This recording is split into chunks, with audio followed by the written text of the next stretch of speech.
jarraituko dugu eta galdera bat egin nahi dizuet. Batez ere adituak ez garen hori zuzenduta. Hemen zaudeten gehieno pentsatzen dut argi izango duzuela, baina enpleguen presu batean, arrotza den batek bere buruari beti galdetzen dio ea baote dagoen lanerako eskubidea. Teorian, Espainiako Konstituzioak bere 35 artikuluan aitortzen duela. Espainiar guztiek dute lan egiteko betebeharra eta honako eskubide hauek. Lanerakoa, nahi duten lanbidea edo ofizioa aukeratzekoa, lanaren bitartez beren maila oratzekoa, eta oro bat beren naiz familiaren beharrak hornitzeko besteko ordaina izatekoa. Pero esa es la teoría. En la práctica... Baina hori da teoria. Gero, praktikan, eskubide hori gauzatzeko ikusten ari gara enplegurako eskubide aktiboekiko behar hori. Bilatzen laguntzeko eskubide berri batean. Un derecho subjetivo a las políticas activas de empleo que en Euskadi recoge la estrategia vasca de... Hori Euskadiko 2030ko enplegu estrategian jasotzen da. Eta Euskal Enplegu Sistemaren legean ere gauzatuko da. Nola gauzatzen da eskubide hori? Laguntzekin, zerbitzu publikoekin, nortzuk dira subjektuak? Hurrengo bi hizlariek, bai bata giza eskubideetan eta oinarrizko eskubideetan adituak, bigarrena nazioarteko zuzenbidean eta enpleguan. Biak Alcalako Unibertsitateko katedradunak dira. Guillermo Escobar, lo es catedrático de Derecho Constitucional, ha dirigido el departamento. Alcalako Unibertsitateko zientzia juridikoetako arduraduna izan zen eta masterra du giza eskubideetan. Bere ikerketak arreta jarri du giza eskubideetan, funtsezko eskubideetan. Jose Luis Gili Gil, bere aldetik, lanaren zuzenbidearen katedradun da, eta arduraduna eta gonbidatua izan da hainbat unibertsitatetan. Laneko estandarrak eta mundu mailako merkataritzan jartzen du arreta, eta aditua da nazioarteko eta Europako zuzenbidean. Duela gogorarazten dizuet. Guillermo Escobar, José Luis Gil y Gil, cuando quieran, les escuchamos. Un aplauso para ellos.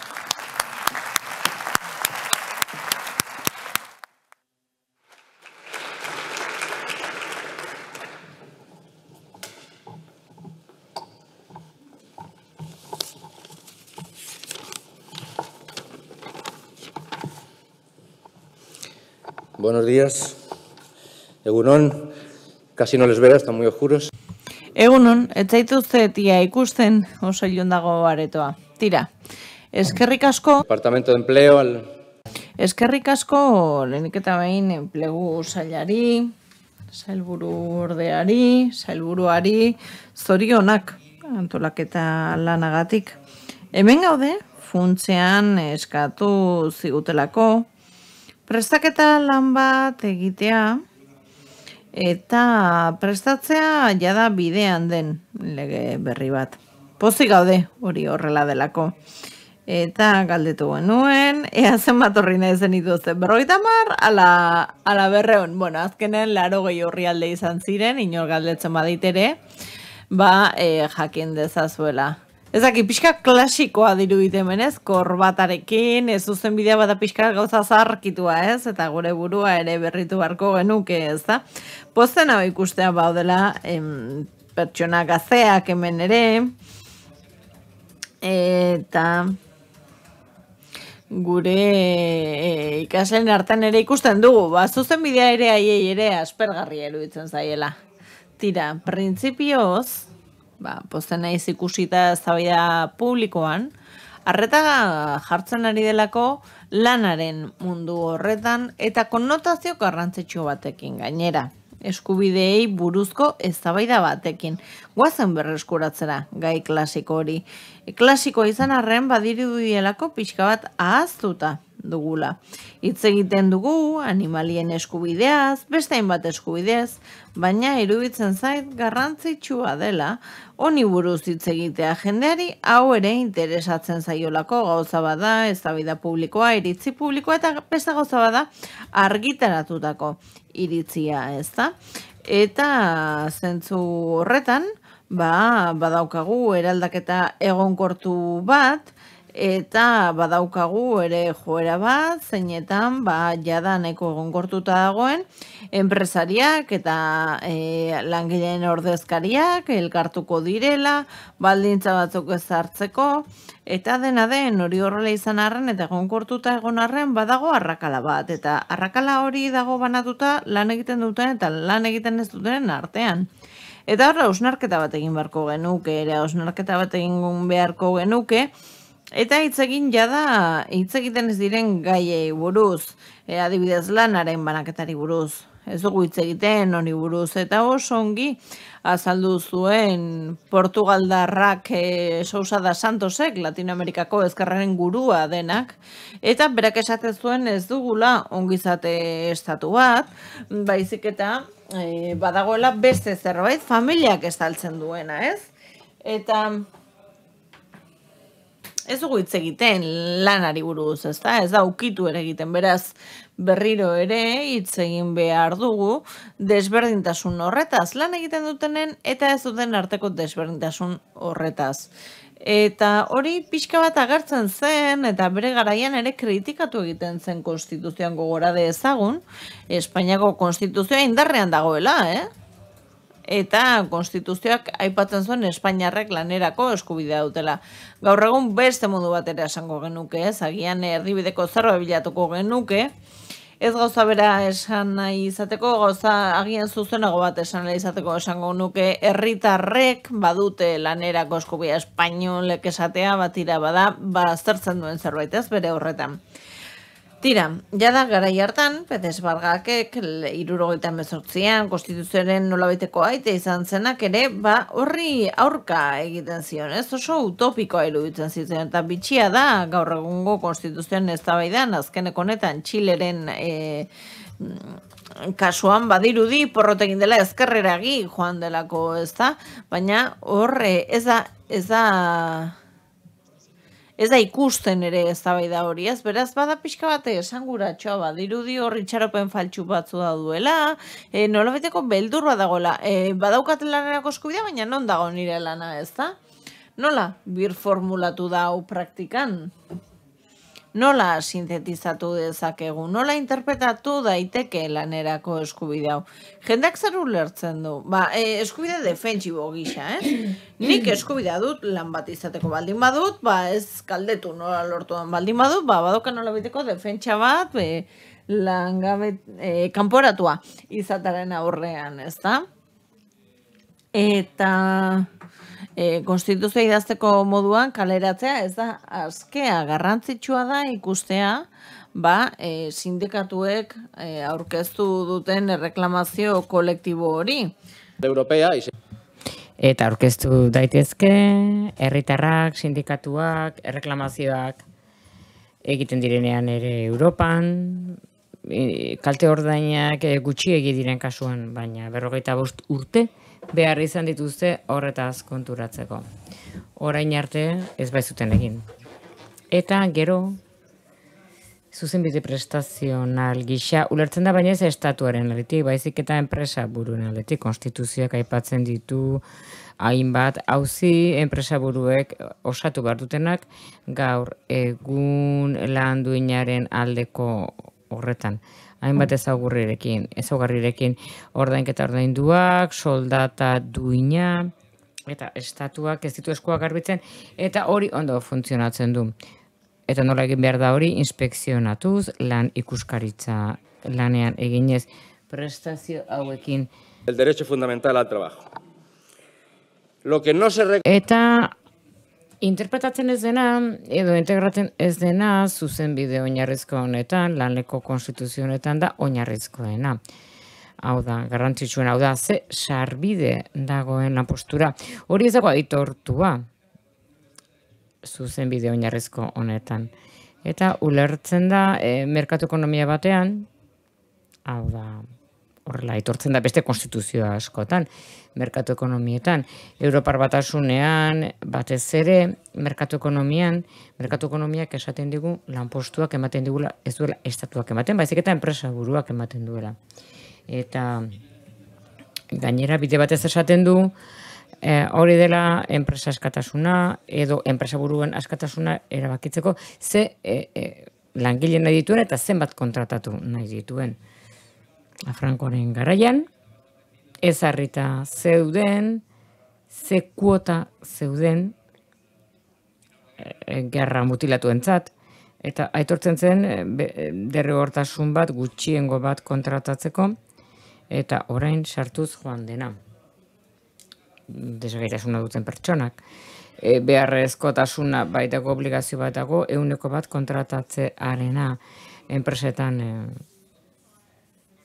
Beraz, konturatu ze garrantzitsua den hau, konstituzioan desente ondo egin zen, hau da, 78. urtean, hau da, erakutsi egin zen beste artikulu bat, baina deskafeinatuago bat. Eta inork, edo jende gutxik ezagutzen duena, baina garrantzitsua dena 40. artikulua konstituzioan. Nik azterlan bat dut, iruzkinak egindakoan, Jose Luis López Guerraren omenean, datuekin, frogatzen dut, eta grafikoekin, hau da, beterik gabeko proiektu bat dela konstituzioan, eta ez dela ezertxore gertatu. Enplegu osoa izatearena, 40. artikulua, hau da, errenta pertsonala eta eskualdekoa ekitatiboagoa, grafikoak berantz doaz, errentaren banaketa gero ez da hain ekitatiboa, eta ez du ezertarako balio izan. Eta nolabait alderdi objektiboa izango litzateke. Galdagarria ez dena laneko eskubidean. Jadanik ezin daiteke lanpostua eskatu, baina politika bat egon behar du, enplegu osoa bideratzeko. Honek porrot erabatekoa izan du. 40. artikuluak kenduta. Hor mandatu gisa eskatzen baita, esate baterako segurtasun eta higienean lanpostuan, baina honek funtzionatu du zergatik, eta hau da mugarria. Hau da obligazio generikoak daudenean 40. artikuluan erakunde publikoetan alderik argienean legegileen subjektibatu egin dira, zuzenbide izatera iritsi dira legearen bitartez. Beraz, derechu subjektiboak funtzionatzen dute, hau bete behar bada, ez da berme osoa, baina aldez aurreteko baldintzea da. Hau da, legegileak onartu egiten dutenean, ez da nahikoa konstituzioarekin, hau da, hor daude datu guztiak lanean. Eta azterlan bat egin genuen, harritu gintuen desente. Zuzenbide subjektibo hori orain aipatzen duguna enplegu politika aktiboak jadanik duela urtea asko existitzen ziren nazioarteko legegileen oitek aipatzen zuen ze orientazioa zegoen ez subjektu ez zuzenbide eskagarri bat bezala 70ko hamarkadan bi dokumentu handi ia ez ezagun gelditu dira ezkutatuta ODS-en azpian, nazioarteko dokumentuetan, 70ko hamarkadan, eskubide zibil eta politikoen hitzarmen horretan, ekonomiko, sozial eta kulturalean, eta Europako Karta Sozialan 1971 hain zuzen ere, ezartzen zuen, zuzenbide subjektibo bat zegoela, lanbide orientazioa zuena, eta ezartzen zuen nolabait, zuzenbide subjektibo bat, enpleguaren politika aktiboetan, inork ez zuen irakurri. 70ko hamarkadakoa. Eta errestan, daramagu eta referente asko aurkitzen ditugu eskubide oinarrizkoen kartan, esate baterako. Musika hau ez da esmakizun bat, ez da biltzar honetan asmatu dugun zerbait. Eta legea falta zen. Eta maila nazionalean, adirazi beharra zegoen, parentesi gisa, naiz eta jurista bat entzarneko begibistakoa den, ez genuke ontzat eman behar besterik gabe, zuzenbide subjektibo bada, azken batean. Eta zer da Nik uste dut hori nahiko ebatzita dagoela artikulatzen. Lehen aurkezleak esan du, adierazpen ikaragarri bat juristentza, teoria eta praktika ematen du gauza bat dela teoria eta bestea praktika. Bueno, hori beti da nik eskatzen gaitu gu juristok. Zer dan araua eta zer dan errealitatea. Teorian nahiko argi dago, hau asmakizun bada. Liberalismoaren asmakizun bat batipak 18. mendekoa. Zuzenbide subjektiboa asmakizun bada. Baina ondo funtzionatu zuen, eta sortu eta ondo funtzionatzen zuen, eta desente ondo funtzionatu du zuzenbide pribatua. Ze, noski, epaile batek, partikularen arteko arazo bat, gatazka bat, konpontu behar duenean, nahiko erresa da. Hau da, zuk ez dituzu boterearen egiturai aurre egin behar. Baina zuzenbide publikoa hitz egitean, hor azten dira, koskak, ez da hain erreza. Teorian, zuzenbide subjektibo bat bada, baina praktikan askoz zailagoa da. Bermatzea. 3 elementu oinarrizko daude zuzenbide subjektibo batean. Pertsona baten interesa, hau da osagai liberal pertsonala, individualismoa, aldatuz joan dena, nabartuz, individualista dena, pertsona bate interesa dio. Hau da zerbait individualizagarria. Europako justizia auzitegiak esatu den bezala individualizagarria. Hau da, ez zehaztu egin daiteke pertsona batean, eta hau elementu zentral bada, kontzeptuan. Eta zuzenbide pribatuak oso argia du, bigarren elementu korrelatibo bada, zuzenbide bat obligazioari gabi. Katalogo handien arazoa da zuzenbideak daudela. Baina bete beharrak ez daude zehaztuta, beraz, eskubide bat bete beharri gabe, eskubide horren alde bazkenean iruzurra da. Hori oso garrantzitsua da. Konstituzioak esaten du laneko bermea, baina nork bete behar du, hori ez du esaten. Beharrezkoa da zuzenbide subjektiboan, jakitea nork eta zer egin behar duten pertsonek. Hau da, eskubide horren alde egin behar dutenak, eta asko labur bilduz, oinarrezko elementu gisa, funtsezko gisa, zuzenbide subjektiboan da bermeena. Ze gertatzen da ez bada betetzen. Ez bada betetzen. Hau da, behartuak ez badu egiten egin behar duena. Zuzenbide hori asetzeko.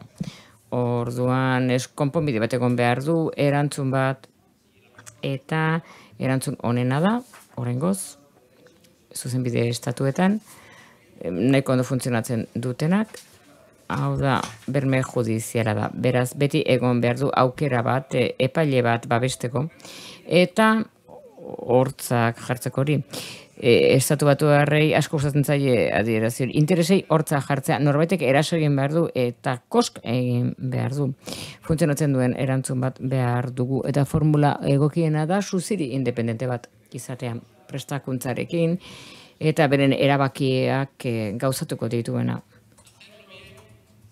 Ondo egiteko, aurrera egiteko eta zuzenbide bat eraikitzeko enplegu politika aktiboetan, aurrera egiteko, hortz gehiago jartzeko, eraikial izateko edo eliminatzeko zein den haustura. Lana dutenen artean eta ez dutenen artean. Hau da, estatua gizartera horbiltzea sistematik kanpo dauden pertsona horien gana. Lan egiten ez duten pertsonak eta lan egin nahi duten pertsonak. Baitira. Lehenik eta behin gure iritziz legeria egokia behar da. Argia, zehatza, erantzunak emango dizkienak galdera handiei.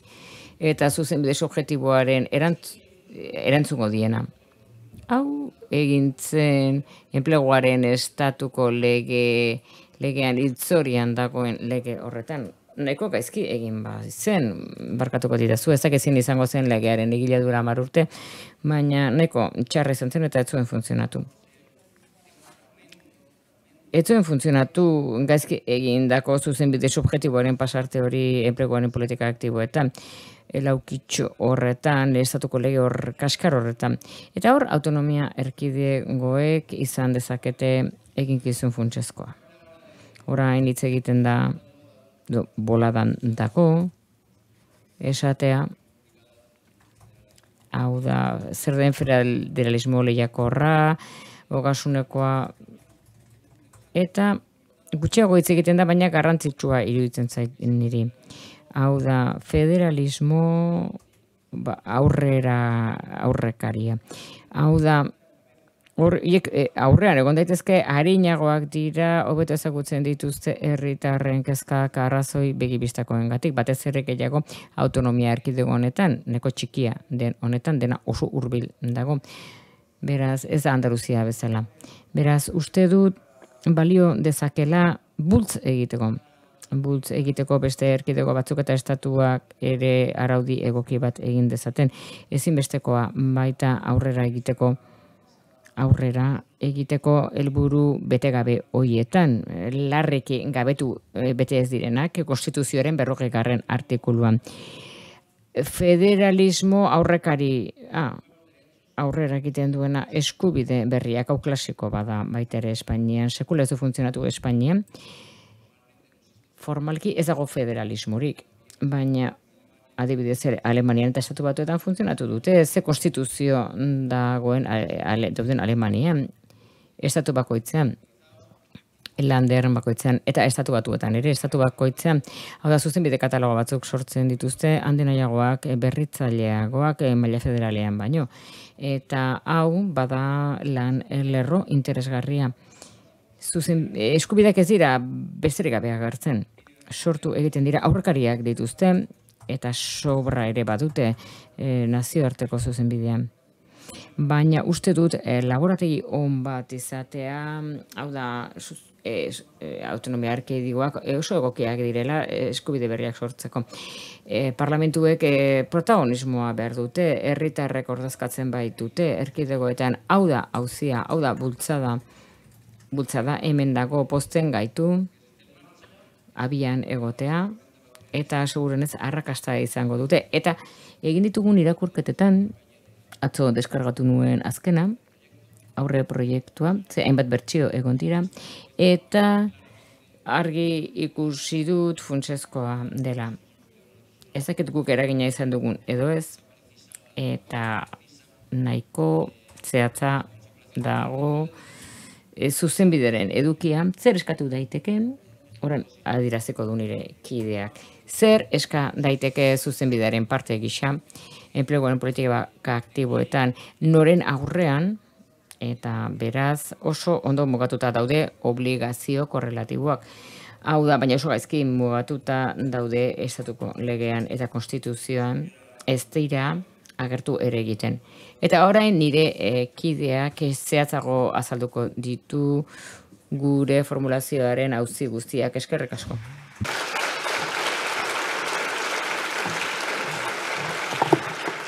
Buenos días, es para mí un verdadero placer estar aquí, gracias. Bueno, atsegin handia da niretzat hemen egotea, mila esker asko Jaurlaritzari, gonbidapenagatik, ikertzaile irakasle naizen aldetik oso aberasgarria da. Olako txosten bat egitea, neure handiagoan edo txikiagoan, baliagarriak izan daitezke aurrera egiteko. Hainbat eskubide lortzeko. Nire kideak aipatu du zentzuk izan diren aurrekariak, nik aurkeztu dut, aurkezpen labur bat. ¿No? En principio, debería... Printzipioz, ederki, sarrera gisa, adirazi nahiko nuke, lanari buruzko paradigmoetan, flexi segurtasuna, esate baterako, enplegua beti dimentsio garrantzitsua da. Ez bakarrik enplegu kantitateri buruz, baizik eta kalitateari buruz ere. Eta zentzu honetan, enplegu politika aktiboak dira, bitarteko bat, lortu izateko lan duina. Analisi bat que están recogidos. egin dugu hainbat prezepturen inguruan, Europako Karta Soziala errebisatuan, zuzenbide sozialetan, enplegu legean, bere egungo bertsioan, eta baita erreformarako aurreproiektuan, lege honen garapenak eta baita ere 3/2022 lege organikoa, martxoaren 22koa, lanbide heziketa ordenatzeko eta integratzeko. Eta gero gaina kontan hartu genituen enpleguaren euskal legearen aurreproiektuaren hainbat zirriborro. Azken zirriborroa esan nahi nuen. Eta prezeptu hauen guztien inguruan. Eta aztertuz zer den zuzenbidea, proposamen zehatz bat egin genuen bermeare posiblearen inguruan eta ze baldintzak egon daitezkeen, subjektuak eta bar eskubide honetan. Eta azterlanean nire kideak aipatu du zer den, zuzenbide subjektiboa dator pribatutik, privatista eta publizista da ere bai. Eta esan dezagun, enpleguaren politika aktiboaren eskubiderako aitortza egin daiteke zuzenbide subjektibo klasikoa emanez, hau da ondare edo prestazio edukia duena, baita ere bermatu zerbitzu publiko batzuk. Zeinaren prestazioak eska dezake titularrari edo onuradunari eragina baldin badu, berarengan modu judizialean edo judizialetik kanpo. Beraz hemen zuzenbide subjektiboa dako alde batetik, eta beste alde batetik zerbitzu publiko bermatua. Hau da, ideia batetik abiatzen gara. Hau, izan daitezke txanpon beraren bi aldeak beti ere zerbitzu publikoa bermatuta baldin badago. Eta horrela, plano extrajudizialean jardun ahal izateko botere publikoek ez badute betetzen. Zuzenbide subjektibo klasikoaren hauzian zentzu gehiago du eduki patrimonial bat dagoenean. Eta zerbait guztiz individualizagarria dagoenean. Kasuen arabera, aholkugarriagoa izango da teknika bat edo bestere jarretzea. Orduan, zerbitzuaren bermearen formulak egokien dirudi ez bakarrik zerbitzuentzako, baizik eta baita ere programa espezifikoetarako. Eta orain banan proposamenak aztertuko ditut. Nortzu izango lirateke subjektu behartuak, zein izango litzateke zuzenbide subjektibonen helburua, beharrezko subjektuei dagokienez, enpleguaren politikan aktiboaren eskubiderako burutzapenean, kolartu dezakete estatuak, autonomiko diguak eta tokiko enteak. Noski, bere kompetentziak erabiltzerakoan enplegu arloan, eta beste materia batzuetan lanekoak ez direnak, lanbidek izango luke eskumen bat erabili dezakeena zuzenbide hau edo eskubide hau izateko orduan politika aktiboetan, eta euskal legeak ezar dezake ze gaitasun egongo, ez eskumen izango dituzke lanbidek eta tokiko erakundeek. Baite da adierazten genuen, beti ere zerbitzua bermatu ahala, zerbitzu publiko hau eskaini daiteke edo zuzenean, edo hirugarren kolaboratzaile batzuen eskutik, hau erabilgarria izan daiteke zerbitzu publikoa hala den bezala, zaitasunen bat duenean, edo nahiago duenean hirugarrenengana jo kualifikatuagoak, edo espezializatuagoak besteren batean, adibidez lanbidea, edo tutore mailetan. Nor izango lirateke behartutako subjektuak. Subjektu behartuei dagokienez, barkatu, eskubidaren titularraren arabera, esaten genuen, enpleguen politika aktiboaren eskubideak izan barko luke aplikazio orokor bat, langabe guztientzat, edo zerbitzuaren erabiltzaile guztientzat. Kasuren batean, hautazko izaera bat izatearen kaltetan izan gabe, hainbat talde ezaugarri edo kaltetuenean. Hau da, hasierako proposamen batzuk bazeuden, Eusko Jaurlaritzan, eta guk esaten dugu aitortza hau, gero esango dugun jabardura batzuekin, egin behar dela langabeen artean edo zerbitzuen erabiltzailean. Sar gaitezen objektuan. Zuzenbide subjektibo hau den moduan, zuzendu egin bertzaile zerbitzuei eta gehiago zerbitzuei eta ez programa espezifikoei. Hau da, eta ideia batetik abiatu ginen legeak aitortu beharko ditu pertsona langabe edo okupatu guztiak, enplegu eta zerbitzu eskatzaile gisa sartzen dena, eta laguntza bat izateko edo existentzia pertsonalizatu izateko eskubidea aitortuko diena, eta aurrez aurrekoa edo ez dena, enplegua aurkitzeko edo bere enplegu perspektibako betzeko. eta zuzenbidea modulokorrean aitortzean garrantzitsua zen, eta hau bildu egiten da aurre proiektuaren azken zirriborroa. Garrantzitsua zen gainera adieraztea. Hau da, bete behar korrelatibo bat egin bartzuen enplegu eskatzailean eta aktiboki kolaboratu beharko lukete Euskal enplegu zerbitzuarekin. Beraz, obligazio bat ere badago eta korrelatiboa da. Eta kartera zerbitzuen barruan, enpleguaren politika aktiboen eskubide horretan, oinarritu behar da batez ere lanbide orientazioan eta prestakuntzan eta enplegurako kualifikazioan.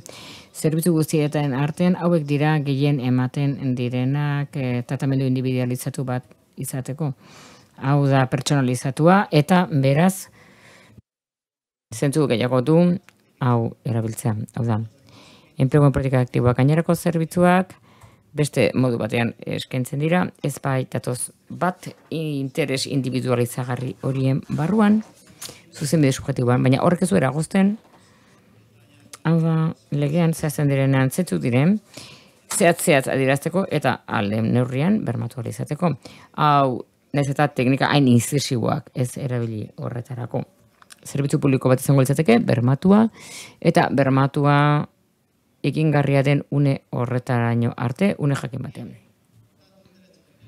Beraz, zuzenbide generiko bat, eta gero eskatzen genuen egon zitela lehenbizi lan orientazio bat, edo enplegurako orientazio pertsonalizatua, aurrezarkoa eta ez dena.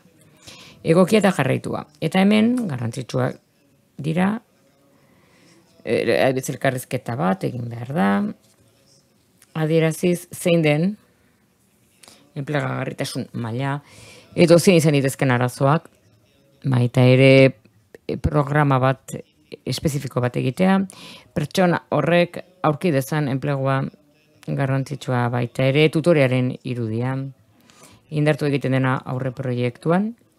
Beraz, elementu jakin batzuk, tratamendu bat pertsonalizatu eta individualizatu bat egon dadin pertsona horrengan. Hau da, enplegua izan nahi duen horretan edo hobetu nahi duena bere enplegua.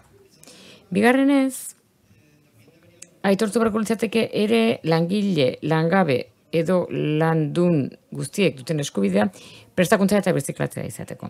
Bereziki, transizio profesionaletan. Hau da eskatzaileek eskatu dezaketena, eta hobetu nahi dutenak ere, bai. Eta hemen, kontziente izan behar dugu, eskubide honen aitortzak, ez duela esan nahi, ezinbestean, informazio bat edo formazio bat jaso behar dela, aurrekontu arazoak daudenean, eta orduan aitortu egin beharko direla pertsona batzuk eta besteak.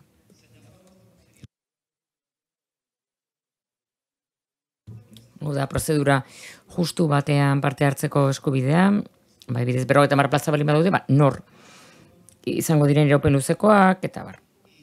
Eta gero gainera esaten genuen, beharrezkoa dela talde zaurgarri batzuen tratamendu bereizia, edo bereizitua.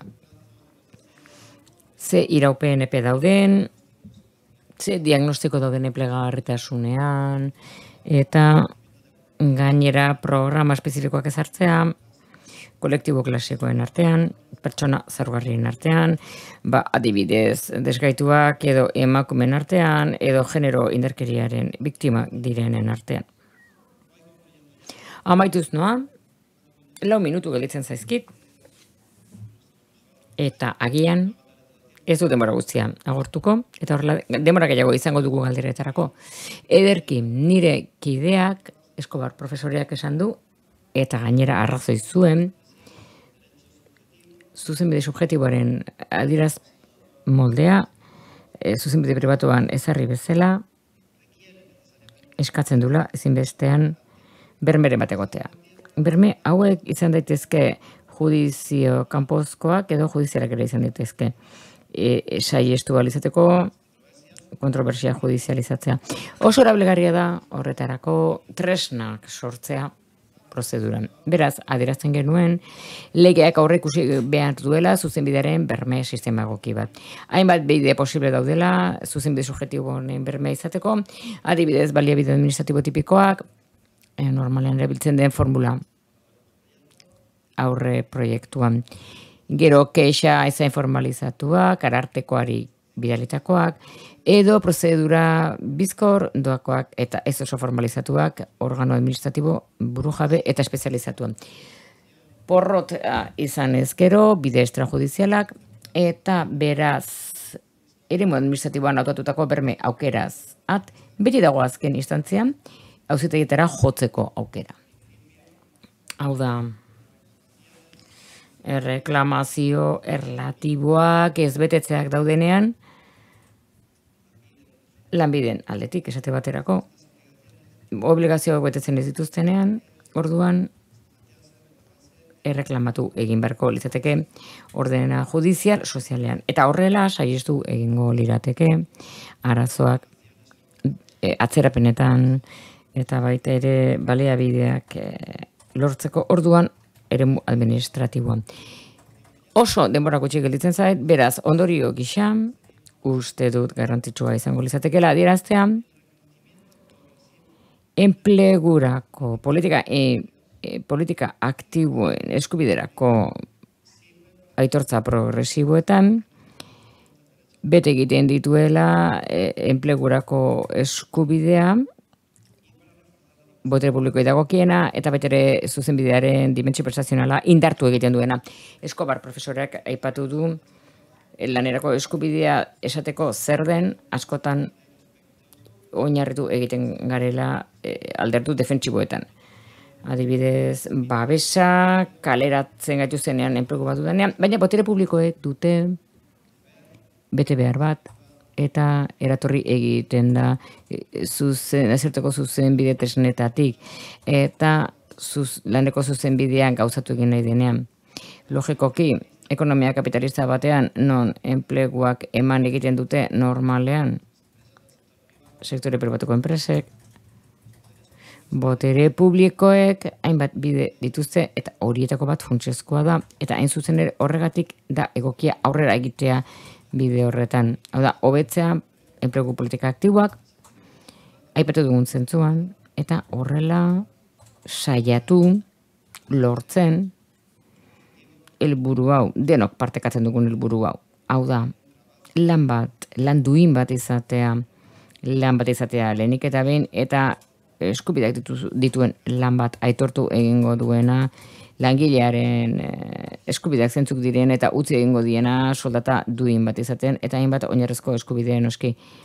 Eta gainera bizitza duin bat izan dezaten, bai, bere gatik eta bere familia gatik ikuspegi pertsonaletik esan dugu sarreran, baina berriro esango dut, eskerrik asko Eusko Jaurlaritzari, niretzat eta nire lankidearentzat benetan esperientzia oso beresgarria izan da, eta oso pozik gaude hemen gaudelako zuekin partekatzen egin ditugun lanak eta une hauek. Eskerrik asko.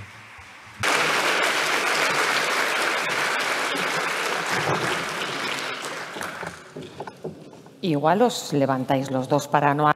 Nahi baduzue jarri biak zutik, eta horrela ez dugu modelo desfilerik egingo, ez? Eta galderetarako horregun zaitezke 5 minutu ditugu galderak egiteko. Hemen ikusten dut esku bat, altxata... Federalismo de avanzadilla, ongi datzi eta jaso dut. Kaixo egunon. Galdera azkar bat. Konpromiso hitza aipatu duzu behin politika aktibo horiek jaso alizateko. Zuzenbideak, legeak zer punturaino eraentzen du konpromiso hori? Hori pixka bat zintzile geratu zait. Egon naiz azkeneko zirriborroa begiratzen.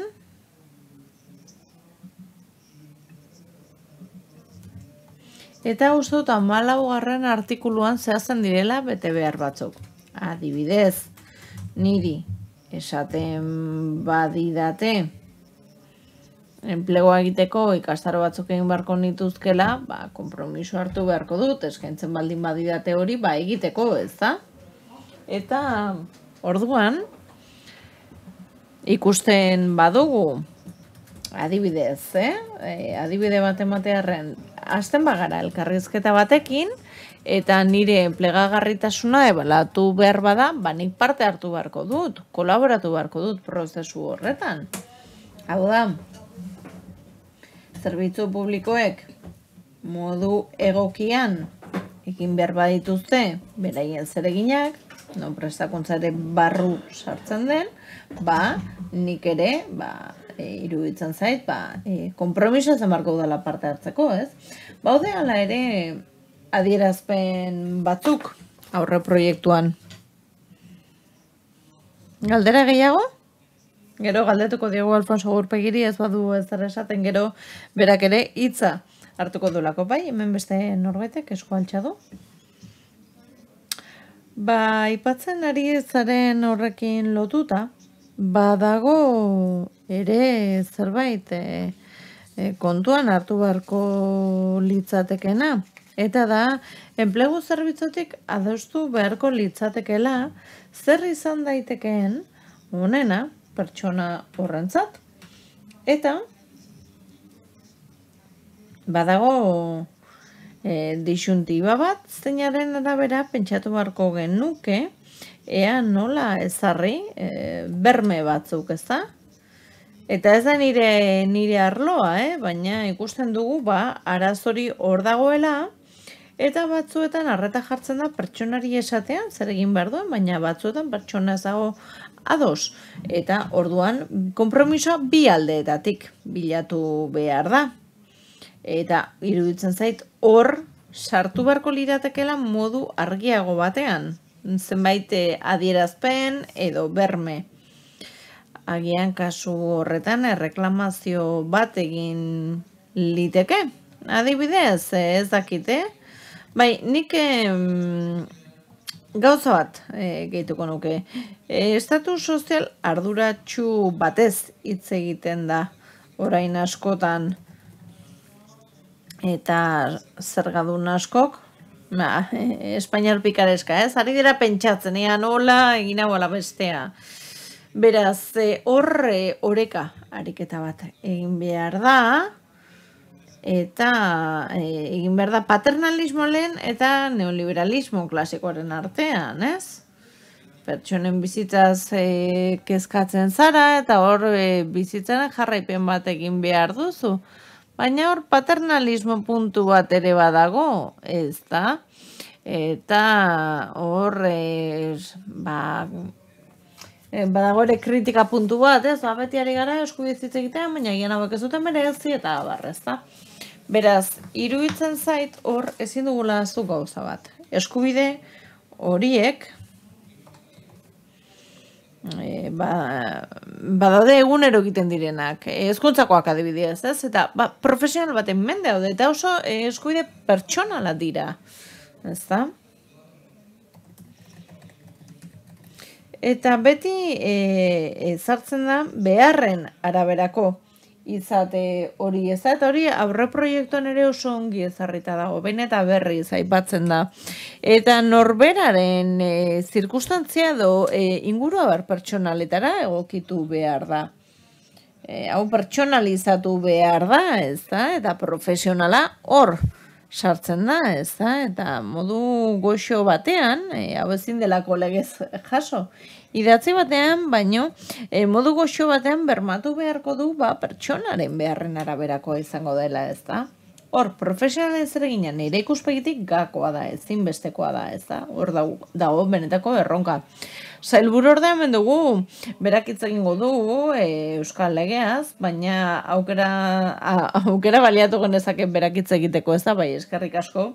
Biei, benetan niretzen zelako zuen lanak eragina handia izan duela, guri behintzat argi handia eman digu, ez da? Zuzenbide subjektibo hori osatu alizateko eta enuntziatu generiko hori gainditu alizateko. Eta ez pentsa erraza izan denik, zailtasunak hor daude. Eta Beste aldearen betebeharrak ere definitzea hor dago, ez da? Hemen badagoelako batetik eskubidea eskatzen duena, baina berak ere parte hartu beharko du prozesuan, ez da? Birgaitzeko, eta ulertzen duguna da parte hartzen ez badu, zerbitzu publikoa eskatu egiten dela. Derrigortasun edo betebehar horretaz, ez da? Ez dago isunik, ez dago zehapenik, eta zaila da egituratzen. Baina egia da eta gainera Arantxari begiratzen diote, hau esateko berarekin lan egin baitugu sakontasun handiz eta intentsitate handiz honetan, eta bere izan da egilea parte handi batean, egia da, derrigortasunaren puntu hori etzegoela, lehenengo zirriborroan agian modu hain argian jasota, eta zirriborroaren lehen aurkezpena egin genuenean hain zuzen ere ikusi ahal izan genuen hori arazela. Aterazen lehenengo galderetako bat izan zen, eta esan genuen tira, egia da, ez da? Eta hor zailtasuna genituen, batetik zehazteko zen eskubide subjektibo hori, eta bestetik ere zehazteko zein zen beste alderdiaren derrigortasuna. Iruditzen zait azkenean, nolabait horri erantzun bat eman zaiola honela, ez? Ez badu nahi, beste pertsona trebakuntza hori jaso, ez badu kolaboratu nahi, zerbitzu publikoa bete behar horretatik askatu egiten da, eta hor epe batzuk ezarrita hode, ez? Eta epe hori egan ditu ostean ezin zaio reklamatu, ez da? Horrela ebazen da, Arantxa, ondo esan aldut, gutxi gora bera, ezakin nebarduraren batekin nahi jote duzun, badelako gozan, benetan, komplexoa.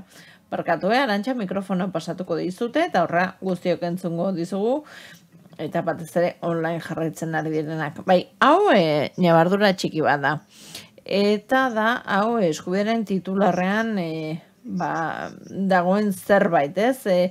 Ezin da existitu kolaboraziorik gabe. Eta betebeharraren adibide oson bat da, enplegu eskaintza egoki bat egiten baizute, printzipio zu derrigortuta zaudela ura onartzera, ez da? Hori oso betebehar zehatz bat da. Zer iruditzen zait zehaztu beharko genukeela, kontuan izan da eskubidearen titularren unibertsoa oso anitza dela, bai langabetui dagokienez, bai enplegu zerbitzuak eskatzen dituztenei dagokienez, baina baita ere prestazio ekonomikoen titularrei dagokienez, hor legea bai aipatzen duela, non ez bete zure derrigortasun horiek eta prestazio ekonomiko baten onuraduna baldin bazara, adibidez DSB-arena, ondorioak izango dituzula, zure onuradun gisa, zure kasurako dagokion kasuistik aplikatuko zaiola.